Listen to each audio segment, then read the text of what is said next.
I say what? Ho, this is Brian. Call me T for One Gardner, coming to you from Ramble On Tower's Dungeon Studio in scenic Hespeler, Ontario. You are listening to Ramble On Radio, episode number 52. Ramble On Radio is the only dedicated Led Zeppelin podcast on this or any other known internets. Be sure to go to rambleonradio.com for all your Led Zeppelin news and any links I might mention during the show. You can subscribe to Ramble On Radio through iTunes, and if you go to iTunes, please leave a little review. It doesn't matter if it's good or bad. We just need to know that they need to know that people are listening. You can listen on Spreaker, and if you go to Spreaker, if you're on Spreaker, follow I Am Brian Dammit is my name, or Ramble On Radio. Follow me or follow it, whichever it is you're supposed to do. And check out I Am Brian Dammit on YouTube, and that's where all the places where this episode can be heard. Follow Ramble On Radio on Facebook, Google+, and at Ramble On Blog on Twitter. And yes, it's T for one day. You think to yourself, why does that guy never have any interviews? Oh, he talks and talks and talks and talks. And trust me, I listen to a KISS podcast with two guys now. And those of you who listen to it know who I'm talking about now. And it goes on for like an hour and change. And I never hear the end of it because, sometimes an hour, 40 minutes. I can't sit and listen to three guys talking for an hour, 40 minutes. It's just too long. So I try to keep this tight, and I get that I'm one voice. And one voice for 40, 45. One of the reasons I went to shorter but more instead of kind of, this time between these podcasts a while back was getting stretched out. But they were going on for an hour, 10 minutes in some cases. And that's too long to listen to one guy in monologue mode, I think. Unless that guy is exceptional. There are people, but I don't pretend that I'm one of them. So one of the things I'd like to do more often is get guests, get interviews.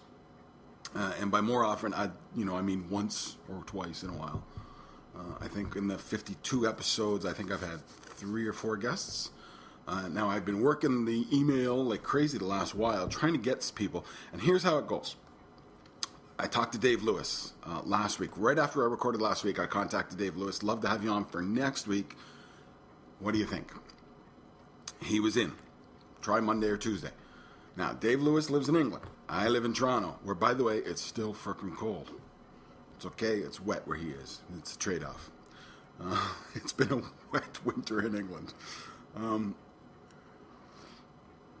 For those who don't know, by the way, Dave Lewis runs Type It Loose, the website, publishes the magazine, and has a number of books, and we're going to talk about one of those today, actually. So Dave gets back, Monday or Tuesday I could probably do it. So I get back to him, okay, here's my schedule. Now, my schedule, I work shifts. So, which is to say, I'm currently on afternoon shift, which means I'm getting up at 9 in the morning. I'm leaving for work at 2. You got to give us half an hour. Now I could get up half an hour or an hour earlier. I could get up at 8 and do an interview if it came to that, right? But I'm not inclined to want to get up at 5 or 6, to make it happen. Seeing as I'm not getting bed till 1. But again, I could do that if it really, really came to it. I could do that, but it's not my preference at all. Way down the list of preferences. So Monday or Tuesday, so I gave him my times, basically, and it was a 4-hour window each day. And then he contacts me back. So actually, Monday and Tuesdays turned out to be busy. How about Wednesday? I said, okay. Again, here's kind of the scheduling. So it turns out Wednesday's not going to work. This is Wednesday. So now he says, how about like next Tuesday at 3 o'clock, his time? You see, now I work shifts. So now all the times I gave him are no longer good. So he's thinking, we can roll at, okay, 3 o'clock is good for me. Next Tuesday, I'll put that block of time aside, and I'm at work at that point in time. Now it's got to shift to the evening. So just scheduling one guy, and we are time shifting because he's in England, I'm here, I get it. But even scheduling one interview, one guy, it's taken a week of emails back and forth. And look, if you're not busy, I'm probably not interested in you, right? That's the reason I want you on the show is because you're somebody who's got a schedule because you're busy because you're doing something interesting, right? And I'm busy, so and I used to say, I've often said, well, the first thing you get if you won the lottery, and I told my wife I'd hire an editor for the blog because I'm always 2 days later finding some stupid mistake in my writing. I think now I would also hire a producer for the podcast. Somebody who can chase interviews down for me and schedule things. Because so that's why this stuff doesn't, amongst other things, that's why it doesn't happen. And then, of course, that's somebody who wants to be on the show, who's responded positively being on the show. Now talk about somebody who's not really responding, who's, and even if I do get a response from somebody like California Breed, they say, okay, so-and-so can do something. Is it going to fall within a window that I can work with? Or is my time going to fall within a window they can work with? It gets really hard. So I apologize there's not guests. I would love to have guests on the show. I would love every other show, more or less, to be guests. It's it makes it easy figuring out what I'm going to do. Okay, so-and-so's on, so that's what we're going to talk about. But it is what it is, and that's why. That gives you a glimpse into why, by the way. So here I am. I sit in my Wichita State basketball shirt. It was between this and a Toronto Maple Leaf shirt today, and I couldn't pick somebody who's won a game recently, I guess, is what it boils down to. Sorry, Wichita State fans. But hey, if you live in Kansas, send me a Kansas State. I'll wear it. The good news is baseball season starts next week, so the Blue Jays will still be in the mix of things for another week and a half, 2 weeks. So anyway, I was going to have Dave on today. A couple of things first. If you go to rambleonradio.com, I got a couple of stories up. The first one is, this one was interesting. I stumbled across this, and I haven't seen anybody else posting anything on it, and I stumbled across it.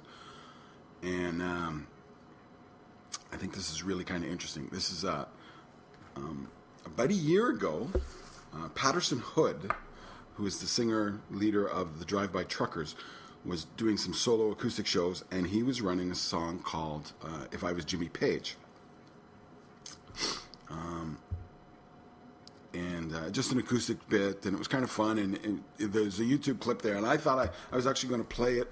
I thought I had saved it and played it somewhere in the show, but I didn't have the clip still on my computer, so I didn't play it. And I won't play the recorded version because it's copyrighted music.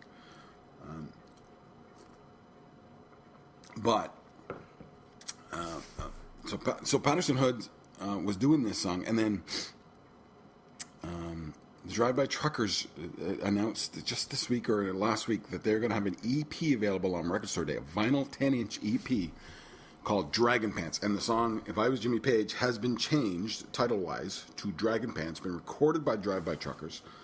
And I do have a link to it on my, it's actually a SoundCloud or something link, one of those type of sites.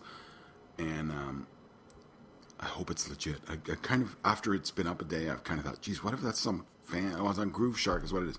What if that's some fanboy who's put it up there illegally? And I'm like, because I don't like linking to illegal stuff. So hey, Patterson Hood, if you're listening, and it's not that Groove Shark is not actually official Drive-By Truckers, let me know. If I don't hear from you, Patterson, I'll assume it's legal. How's that sound? I got it on my phone, so I'm gonna play a clip of it for you. This is Dragon Pants.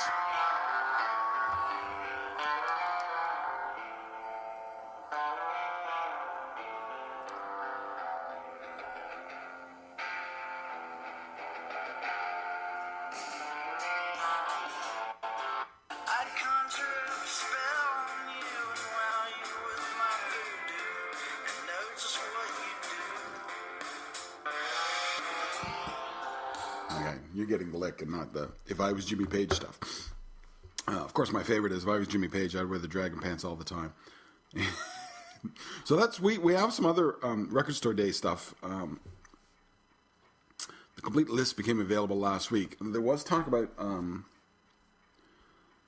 Yeah, 21st. So I haven't talked about this. There was, and I think I posted. There was one called "The Yardbirds Songs I Heard," and they were only going to do a few copies of it, like 200 or something, some ridiculously low number, and it was a really interesting one. Included inside of it a one-sided 45 single of White Summer. And it had a Dazed and Confused from 68 BBC, Mr. You're a Better Man Now from Stockholm, and it had a live version of Happenings 10 Years Time Ago featuring Page and Beck, and that sounded really, and then they were only going to do 200, and you gotta be kidding me. But they're actually not releasing it in America. It looks like it's still getting the 200 release, but it's only in Britain. Their final album with Jimmy Page, Little Games, is being released on vinyl. Now, it's been re-released on vinyl a couple of times. This is nothing spectacularly special. But it will be, what are they calling it? A splatter, colored splatter. So it's kind of got, it's all psychedelic looking, basically. Splatter color vinyl, that's newish. And of course, Page and the Black Crows live at the Greek, 3 LP set, red, and the LPs are red, clear, and blue vinyl, so one of each. 2,000 copies of that, and that's coming out on Record Store Day as well. And then there's now there's this, and kind of stumbled across this one, the Dragon Pants. So if you see it, grab it. I think that's kind of a neat little thing, and it's got. I have listened to the whole thing, and it's got. It's not bad at all. There's actually a really cool song, the one after Dragon Pants, called Grandpa Rock City, which is basically about a retirement, an old rock star in the retirement home. It's amusing. How's that? I wouldn't say it's great, but it's amusing. And then there's Sweet Tea, California Bread's Sweet Tea. The video was released. It's their first single. So if you haven't heard California Breed, California Bread, well, it goes with tea. If you haven't heard California Breed, the video, it's at rambleonradio.com. The video's there. Go on over. And apparently, and then there was Jimmy Page's daughter did a photographic exhibition, and it started on Monday. And Jimmy showed up. There's a picture of Jimmy there, signed, and he showed up. And there's also, and I've kind of been missing this story as it runs, a charity auction going on involved around it, I believe. And I know John Paul Jones has signed a T-shirt to go with it. But anyway, she's a photographer. If you didn't know, Scarlett Page is a photographer. She worked with Russ Halpern for a while, and then went off on her own, and she does a variety of stuff. She didn't photograph Jimmy until about 10 years in, which makes some sense. Establish yourself without that, and then go, you've earned the Jimmy Page photograph. Legit, right?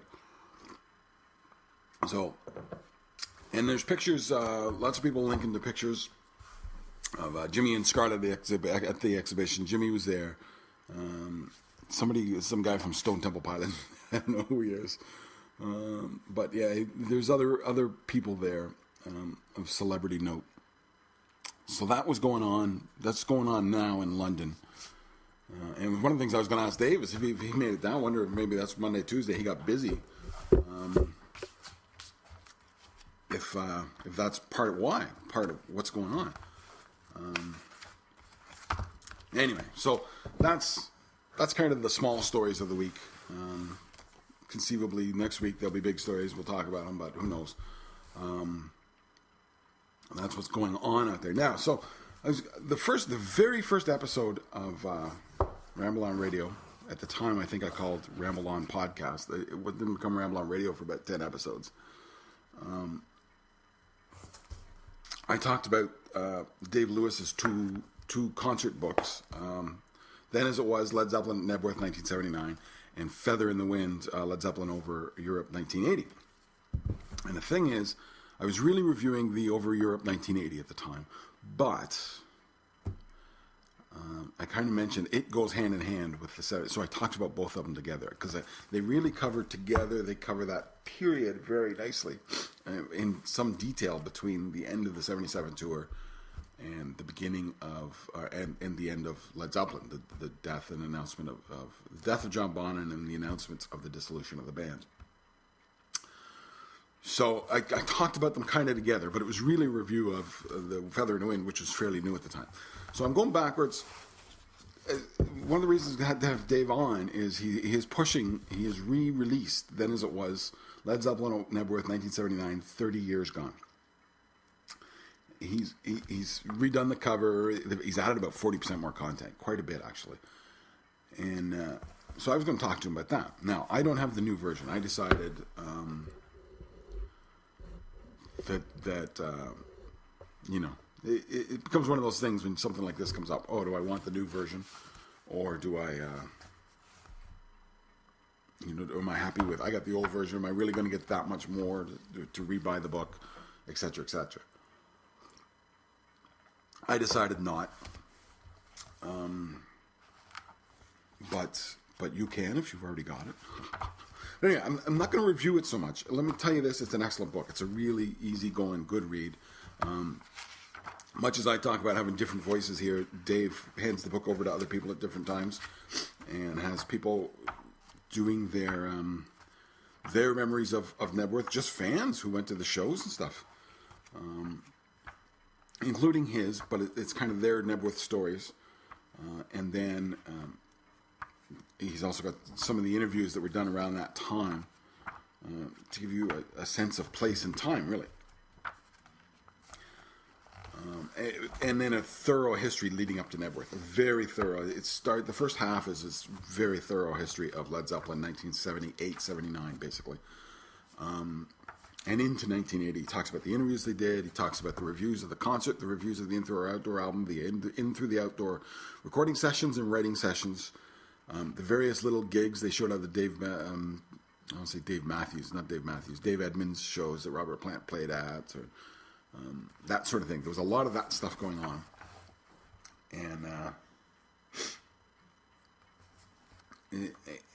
he covers it all with exceptional detail. So if you're interested in that time frame, this is a great book, and it is a really good history. And Dave was there, right? It's not a point. He did two things. He was there quite a bit. He was already writing Type It Loose as a fan magazine at the time, so he was covering it as basically a 22-year-old for his own magazine. So he was there in that sense. He was and he had met the guys in Led Zeppelin by then. He had talked to them a little bit. He was a bit of an insider, so he knew stuff. And for instance, he's got pictures of him talking to Robert Plant outside Nebworth. Robert Plant asked him where the stage is, you know. Now, to be clear, he's just kind of there. But if you or I were there, Robert Plant doesn't stop to chat, right?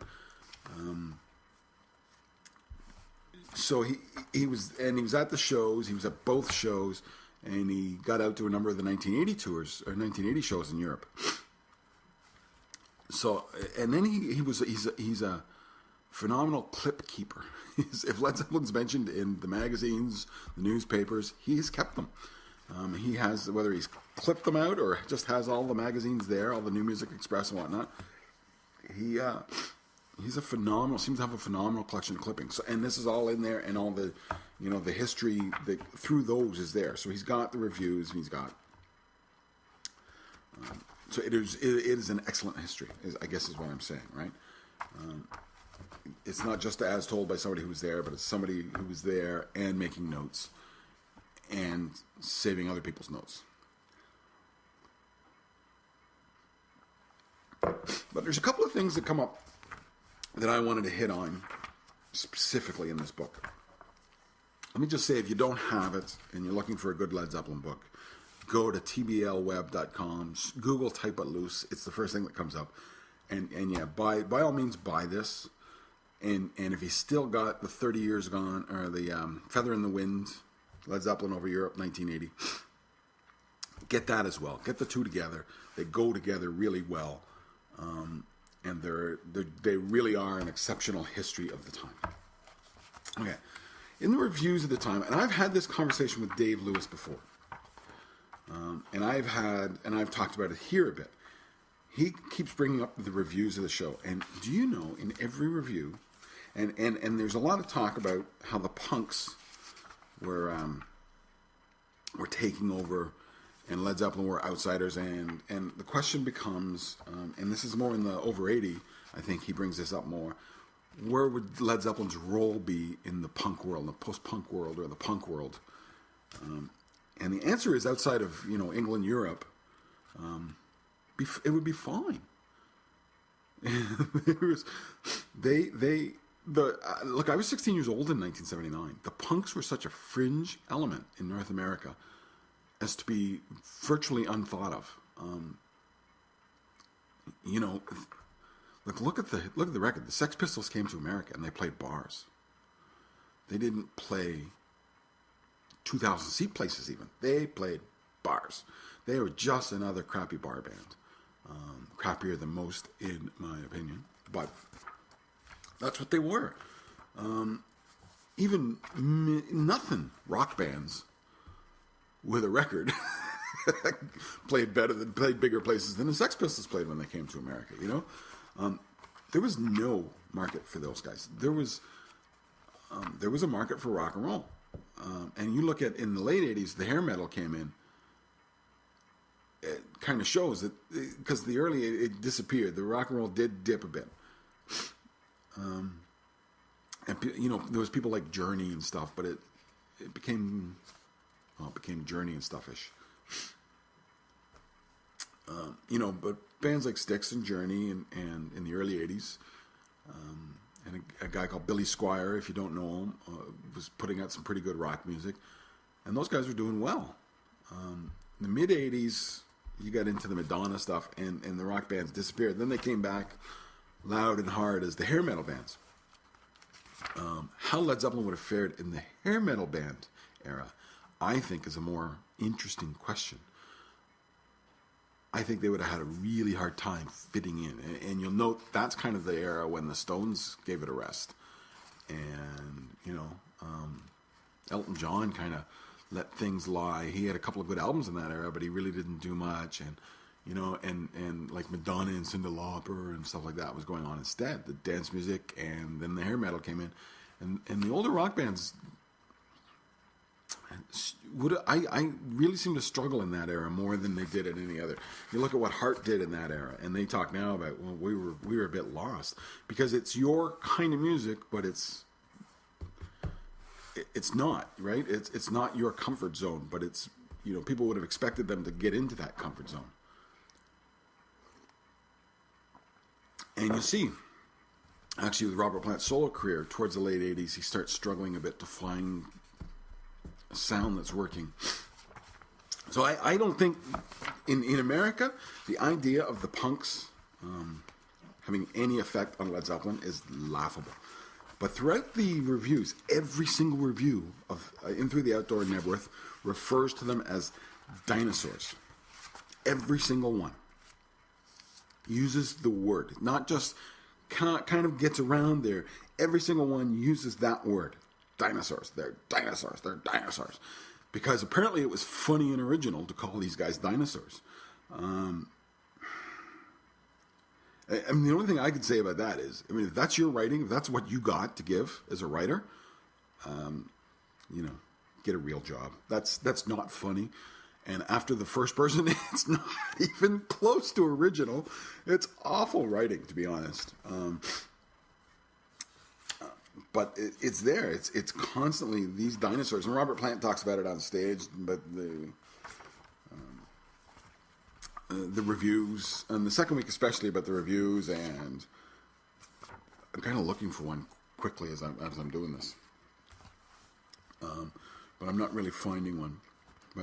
But they constantly compare them to these moron punks. And let's face it, punk was, in 1979, was at its peak and would be virtually gone in 2 years, and didn't exist 2 years earlier.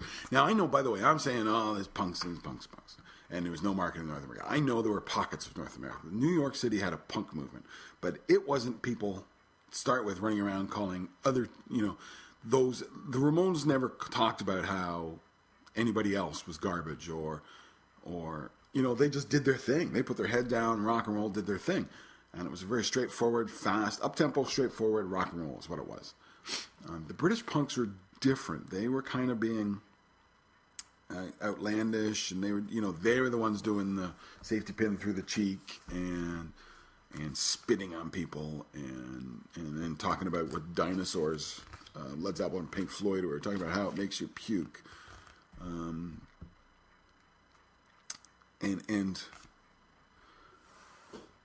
I mean, it's just not. It didn't happen over here at all. And even if you met, like I was at a party one time and there was this punk chick and I got talking to her. Her dad played in the NHL, actually, by the way. Just a real aside there.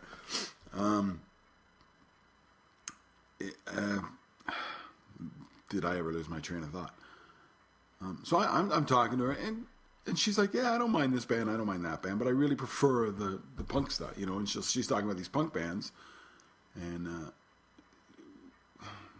I don't want to sound like Casanova here. We hit it off a bit, and no, I never went out with her. I didn't take her off to bed. So when I say we hit it off a bit, we spent an hour and a half having a friendly conversation, a couple of drinks, and I'm this Led Zeppelin geek, and she's this punk chick, and there was common ground to be found. I guess is what I was, that wouldn't happen in Britain, right? Because she would have been, oh, Led Zeppelin sucks, and I'd be going, oh, so do the Sex Pistols, and it's over. The conversation just ended, right? We talked about music. She liked this stuff and that stuff. She had a wide taste, but her preference was, and stylistically, her preference was the British punk. She didn't have to put something else down to enjoy what she was doing. And that was, it just, and she was, I'm talking about, she had the pins in her cheek, and she had the spiked hair, and the whole kind of thing. She was a full-on punk chick, as close as I ever got to a British punker, dyed hair with a mohawk sort of thing. And it was none of that kind of attitude that was happening in Britain. So there was it would have had zero effect, and this nonsense about dinosaurs was just silliness. Silly.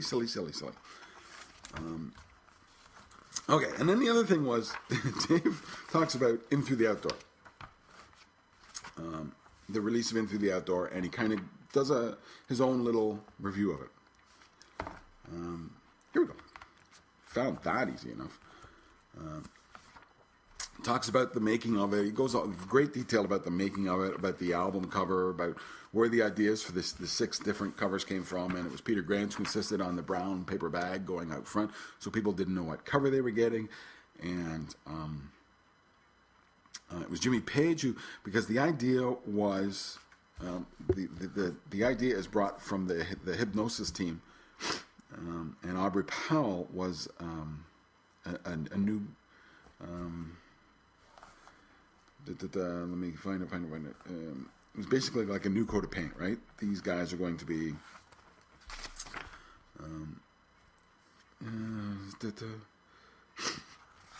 a new lick of paint. The new lick of paint, and there's, in the picture there's like this stroke through it. It's a black and white picture. Then it's got like a paint stroke of color, and that's designed. That's the new lick of paint. They're putting a new coat of paint on the old band, is what they were kind of saying.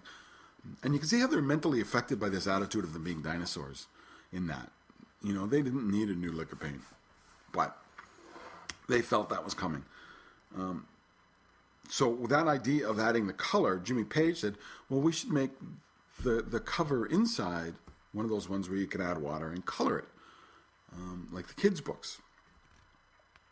And then it was Peter Grant says, well, if it's going to be 6 different covers, we've got to cover it with a paper bag. So he goes into great detail about where all this stuff comes from.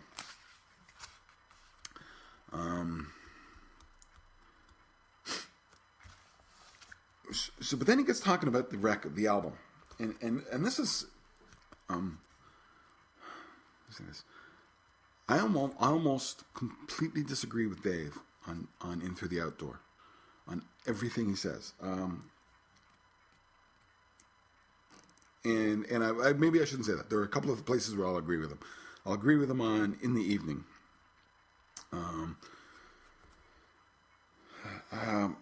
Where he says,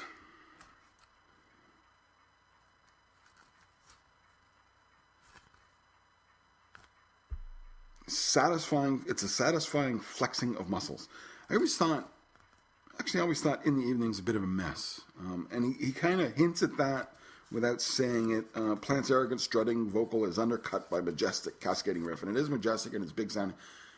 There's something messy about it, though. But it works. And I guess that's the point. And I would agree with him. That's a good opening song. That's a song that works well as an opener. Then he goes, less vital is Southbound Soiree, a Joan and Plant's creation full of rollicking piano. This is a track that conjures up Louisiana, New Orleans, barroom felt on the sleeve. Plant's vocals are somewhat strained, and overall, the only redeeming feature, quote unquote, the only redeeming feature of a rather lackluster outing is a measured page solo and the doo-wop fade out. I completely disagree. I love that song. That's a great up-tempo, toe-tapping, head-bobbing song. That's a fun song, and it works on every level. I completely disagree with that. That it's a lackluster outing. That's a great little bop. That's right up there with Dancing Days and The Ocean, to be honest, I think. Good, fun song. And then Fool in the Rain, he agrees, something of a departure. He talks about the influence, which I never would have known of, the win of the 1978 World Cup. The house is falling apart. Don't mind it. It's the temperature got above minus 15 degrees, and the warming of the house expanded all the joints in the house. I think that's what just happened. Because, it is only the last week of March, so minus 11, my computer says it's the last week of March. Stop this. And I actually think tomorrow is supposed to be over freezing. It's supposed to get warm for the weekend for us. And I bet you wine, but out east here in Canada, out in the eastern parts, they're looking at something like 50 centimeters of snow tomorrow. For those of you who live in non-metric world, that would be approximately 18 inches. 18 to 20 inches.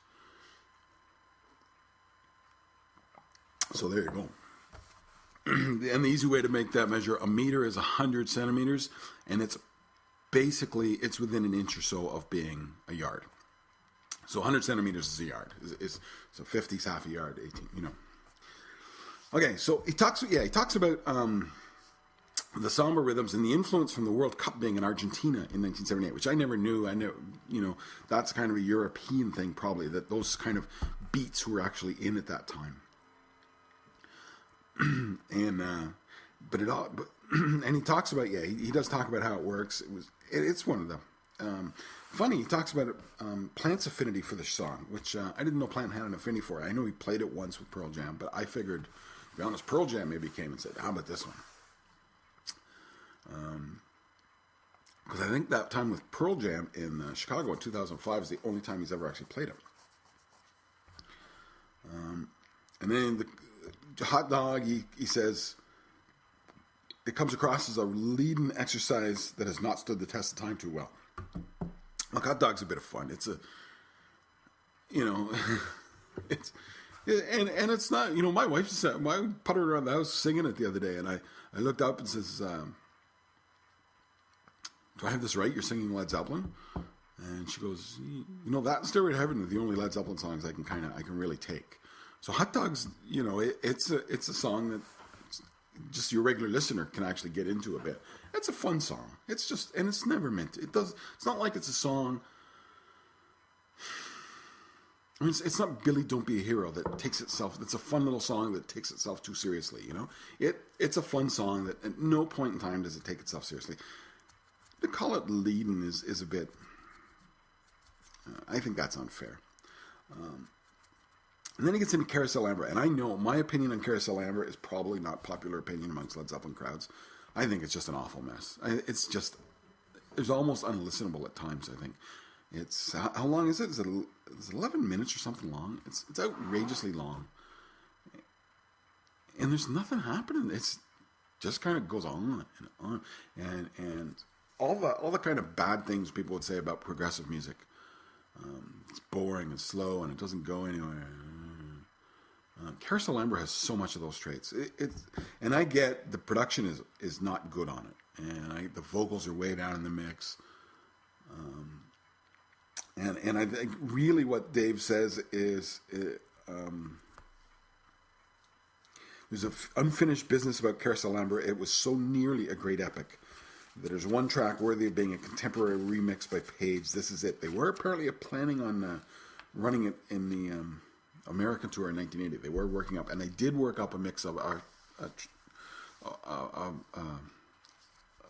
mix, a version of it for Nebworth, but they never played it. And maybe live, maybe it's one of those ones that live takes on a different aura about it. That I think, for instance, the song remains the same. Misses its mark on the album, on the Houses of the Holy album, but live, Jesus, it's such a good song, and I think it is just a production thing. Something's not quite clicking with it on Houses of the Holy that clicks live. So maybe Carousel Amber is one of those. Maybe. I just think it's a bloody mess, and you know, if it were me, I'd take that out and put in Wearing and Tearing and Darlene. Go with those two, and you have a much better side too. I think, but Dave disagrees. All My Love. He talks about it being one of them. He does talk about Jimmy not liking it very much. But Page has, you know, said through the years that both John Bonham and I felt Into the Outdoor was a little soft. Really wasn't keen on All My Love. I could imagine people doing the wave and all that, and that's just not us. I disagree with that to a degree. I think. See where I'm talking about with the hair metal thing, though? Whereas they would have had an awful, uncomfortable time fitting into the hair metal day when people were doing the wave and the lighters, and that was all part of it, right? Would have been very weird for him, I think. Then he talks, he talks about it being one of their better, one of Plant's better performances, and it being a very nice song, and it is a very lovely song. Let's face it. But Dave talks about he talks about being one of Page's finer moments, which is true. The guitar work on that is so interesting. It's so intricately in there. He's doing some really neat little things. And I told Paul Hammond, get the lead out. They played it one of the times I was there, and I was standing right in front of Paul. And he says, "What do you think of All My Love?" I says, "I missed it. I was so busy watching you diddly-do on the guitar. It was so cool." Though, you know, and he's using a B bender there. He's using his Brown Telecaster with a B bender there. And just pulling those notes around. And it's such a cool little guitar part. And he does talk about there's a version of it that circulates in bootleg it doesn't have the fade out, and Page goes into a little guitar bit there that's exceptional. And I've heard about this for years. I don't think I've ever actually heard it, and if I have, I don't recall it. And it's one of those things I got to look up and put the headphones on and really listen through to. But I think it's the same mix. It just doesn't have the ending. It doesn't fade out. So Plant keeps doing the, All of My Love, and I Get So Lonely, that sort of stuff. He keeps doing that while Page is doodle-doo-doodle-doo. And apparently it's really exceptional. And the final track of the album, as he says, I'm Gonna Crawl, is a relaxed and confident slow blues. Here's another. This is one he seems to like. He seems to think there's a lot there, and I've never been able to get too into I'm Gonna Crawl. Of all their slow blues, T for One, Since I've Been Loving You, this is by far the lowest end one. This one doesn't do it for me. It's like Carousel Amber. I just wonder, and maybe if the sessions weren't so rushed, they turn this into something else, and it's there. This is the one I feel is incomplete more than anything, much more than Carousel Amber. I think this one is close to being one of those great blues songs, but never quite crosses over into it. And you wonder if they gave them a little more time to play with it. Maybe it's more. I don't know. But anyway, he really quite likes the song, and I really quite don't. I think, to me, the weak points in Through the Outdoor which is I love the album, by the way. It's one of my favorite albums, is I'm Gonna Crawl and Caress Alhambra. Side one, I listen to side one all day, every day. It's a great, to me. And you got to understand, I was 16 when it came out, right? It was my Led Zeppelin album. I've been talking on Twitter with Daryl recently, and he's discovered it. And I can't believe how much I like this album. It really is. Go back and listen to it. It's a great album. Put on side one, put it on loud. And listen, if you're on Facebook, if you're on Twitter, what am I missing in Caress Alhambra and I'm Gonna Grow? Maybe I'm just missing it, you know? Maybe that's, I don't know. Anyway, he also talks about there were 3 other songs done that session: Wear and Tear and Darlene and Ozone Baby, all 3 of which made it to Coda. Wear and Tear and Darlene were going to be released for the Nebworth concert as a 45, exclusively for the Nebworth concert as a 45. And that never got done. And I've been talking about this for a while now, but I think that would be the perfect record store day piece for Led Zeppelin, especially when, like, if this time next year they're releasing the last 3 albums, the remasters, that would be a phenomenal record to go along with Into the Outdoor. Would be the Wearing and Tearing and Darlene single, you know, with the front cover from the Nebworth show, that sort of stuff. Would be a phenomenal piece. I'd love to see them do that. But there you go. But those are the songs that were done for it. And yeah, to me, take out Caress Alhambra, put Wear and Tear and Darlene and Ozone Baby in, and you got a real rockin' record. But I understand they thought they had something with Caress Alhambra. They thought something was working there. And and Dave may be right that it just misses expectations. It's not a bad song. It's a song that misses its mark. I don't know. Anyway, that's it. I try to keep this to about half an hour for the same thing I was talking about before. The voice just goes on and on and on. And here it is. And I really thought this was going to be a tight one because I was planning an interview and the interview didn't happen. But it wasn't a tight one. It ran 42 minutes. So it's time to go. So listen, thank you for listening. Thank you for checking in wherever you did. This is Ramble On Radio, episode 52. Don't forget to check rambleonradio.com. Listen to Dragon Pants. Listen to Sweet Tea from California Breed. And in notes on this week's podcast, any Led Zeppelin news reviews, any links I might have mentioned, which is just the ones I just mentioned. Follow Ramble On Radio on Facebook, Google+, and at Ramble On Blog on Twitter. You can subscribe to Ramble On Radio through iTunes. Don't forget to leave a review. Listen on Spreaker. Be sure to follow me on Spreaker. And that's Spreaker, SPREAKER.com. So be sure to follow me on Spreaker. And check out I Am Brian Dammit on YouTube. Thank you for listening to Ramble On Radio, episode number 52. And I will see you. I will talk to you, hopefully with Dave Lewis on the other end of the phone, this time next week. Bye. Switch off the internet.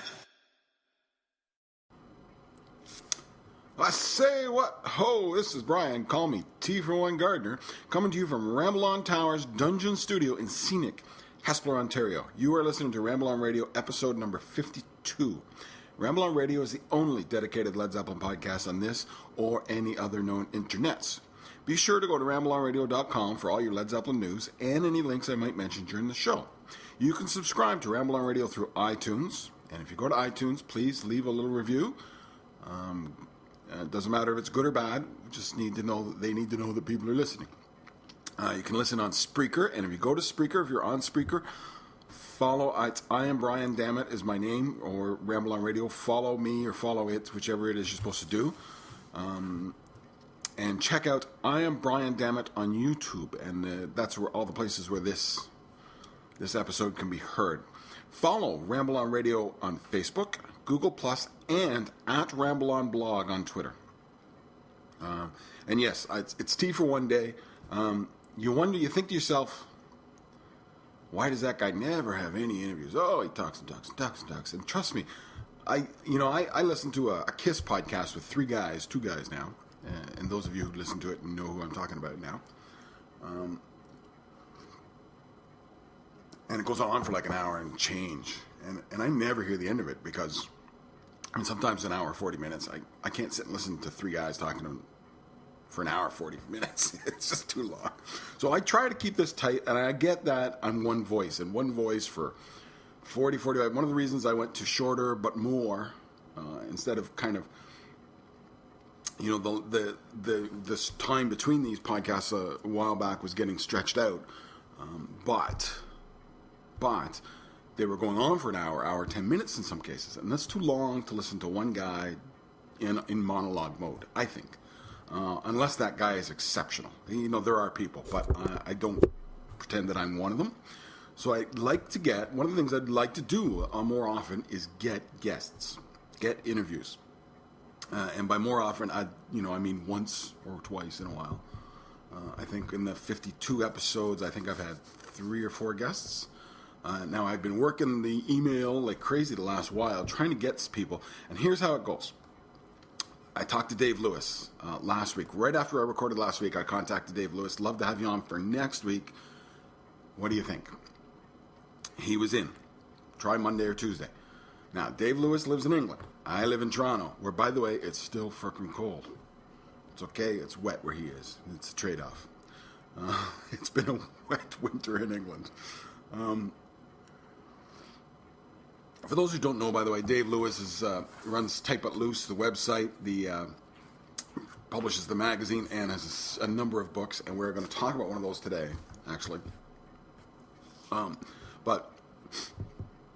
So Dave gets back, well, Monday or Tuesday I could probably do it. So I get back to him, okay, here's my schedule. Now, my schedule, I work shifts. So, which is to say, I'm currently on afternoon shift, which means I'm getting up at 9 in the morning. I'm leaving for work at 2. You got to give us half an hour. Now I could get up half an hour or an hour earlier. I could get up at 8 and do an interview if it came to that, right?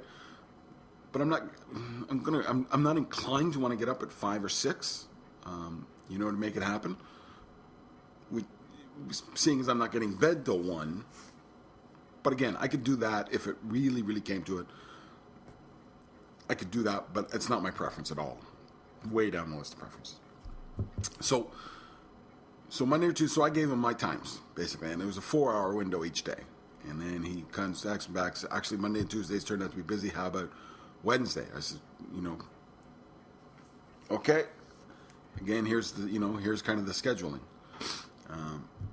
So it turns out Wednesday's not going to work. This is Wednesday. So now he says, how about like next Tuesday at 3 o'clock, his time? You see, now I work shifts. So now all the times I gave him are no longer good. So he's thinking, we can roll at, okay, 3 o'clock is good for me. Next Tuesday, I'll put that block of time aside, and I'm at work at that point in time. Now it's got to shift to the evening. So just scheduling one guy, and we are time shifting because he's in England, I'm here, I get it. But even scheduling one interview, one guy, it's taken a week of emails back and forth. And look, if you're not busy, I'm probably not interested in you, right? That's the reason I want you on the show, is because you're somebody who's got a schedule, because you're busy, because you're doing something interesting, right? And I'm busy, so I used to say, I've often said, well, the first thing you get if you won the lottery, and I told my wife I'd hire an editor for the blog, because I'm always 2 days later finding some stupid mistake in my writing. I think now I would also hire a producer for the public podcast. Somebody who can chase interviews down for me and schedule things. Because so that's why this stuff doesn't, amongst other things, that's why it doesn't happen. And then, of course, that's somebody who wants to be on the show, who's responded positively being on the show. Now talk about somebody who's not really responding, who's, and even if I do get a response from somebody like California Breed, they say, okay, so-and-so can do something. Is it going to fall within a window that I can work with? Or is my time going to fall within a window they can work with? It gets really hard. So I apologize there's not guests. I would love to have guests on the show. I would love every other show, more or less, to be guests. It's it makes it easy figuring out what I'm going to do. Okay, so-and-so's on, so that's what we're going to talk about. But it is what it is, and that's why. That gives you a glimpse into why, by the way. So here I am. I sit in my Wichita State basketball shirt. It was between this and a Toronto Maple Leaf shirt today, and I couldn't pick somebody who's won a game recently, I guess, is what it boils down to. Sorry, Wichita State fans. But hey, if you live in Kansas, send me a Kansas State. I'll wear it.